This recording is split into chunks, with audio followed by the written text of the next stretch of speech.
Hi everyone, Kyoster here, taking a break from my busy radio schedule to give you my insights, give you my views on the whole E3 situation of the last few days. And I think that the E3 gaming world was very happy to see a lot of the stuff that was unveiled at the famous yearly event that took place over last weekend and over the few days.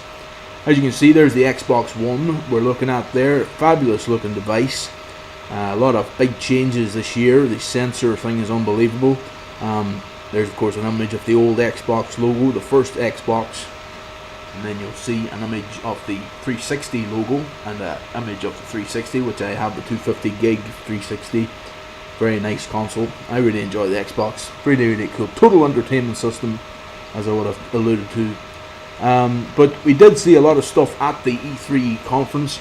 But the big disappointment is the fact that Xbox are charging people to lend games. There's a lot of people not happy. There's the PS4 logo, famous logo. That's I am thinking I am going to probably not get the Xbox when it comes out first. Not get the Xbox One. I had thought about maybe jumping ship to the PS4, but that would mean getting all the subscriptions and apps again and all the different things that you have to get as a gamer, or as a person that has a lot of things going on these consoles. So it would bug me to have to do everything over again. There's the console. It looks well, the PS4, I must say. But we're going to discuss now that I think I am going to get it maybe summer 2014. I'll probably upgrade to because the Xbox 360 is good enough for me at the moment.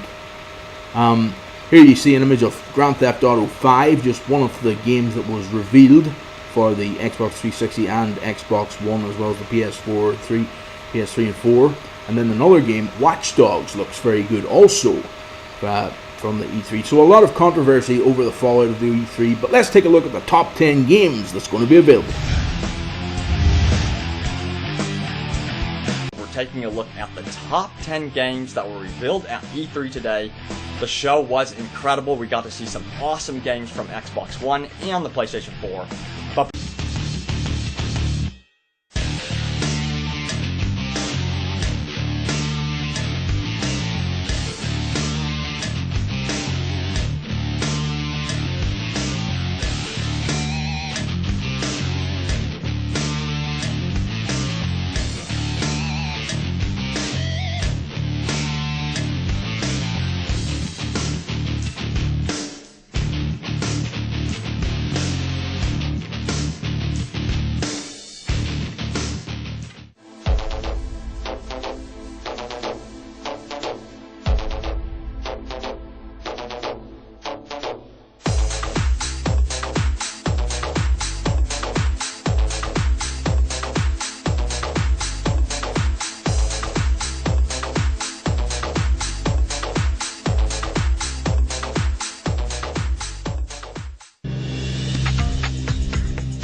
Well, that was some great stuff there from IGN. Thanks to our colleagues, our cross-channel broadcast colleagues there at IGN and GameRev for letting me use that footage.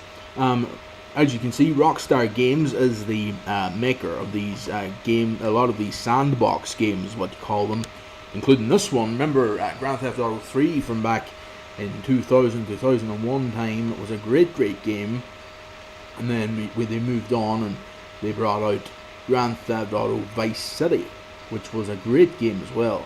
Vice City set in the 80s, of course. Some great stuff there. I remember being big into these games back in the early 2000s, and then it was some great stuff as we seen San Andreas, which I posted on Facebook the other day about San Andreas. It never gets old. I have that downloaded on the Xbox 360, and it's absolutely a brilliant game.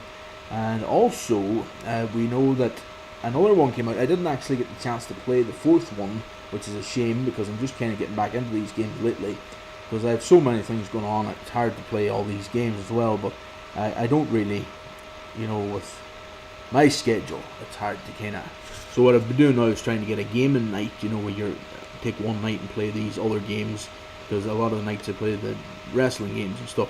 But here is Grand Theft Auto 4, one that I didn't really get playing, and then of course you have the fifth one coming out soon. But I love these sandbox games, the ones that you get to go around and do anything. The whole world is your oyster in these games.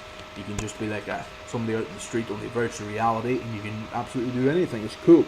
And some of the cheats and the mods you have for these games are unbelievable. You can become the Hulk, you can become an elephant, for example. I've seen a few of the clips there. So yeah, I hope for the sake of the gamer, I hope there's another example of a great game that was you drove around, but this time it was London and the Getaway, Black Monday. I remember that one being out to the PS2. It used to be an excellent game. I used to love the concept of it being London and England, where you got to drive around, and that was a nice difference from somewhere in America. But going back to talking about the Xbox One and the PS4, I hope it ends up that people are happy. I think Xbox really shot themselves in the foot. Microsoft really shot themselves in the foot by making it a lot dearer, and it's nearly €100 dearer, and it's also a lot more complication with it. The PS4 seems to be more, easier handled, or easier set up. Or not set up, but what's the word I'm looking for? Easier, kind of not as complicated. But as far as the very original design from PS4, the Xbox One is like an old video recorder. But as far as all this goes, I'd like to say I'll see you all later, and I just wanted to share my opinions on E3 and show you a few clips Alright, thank you, and Kyoster over and out.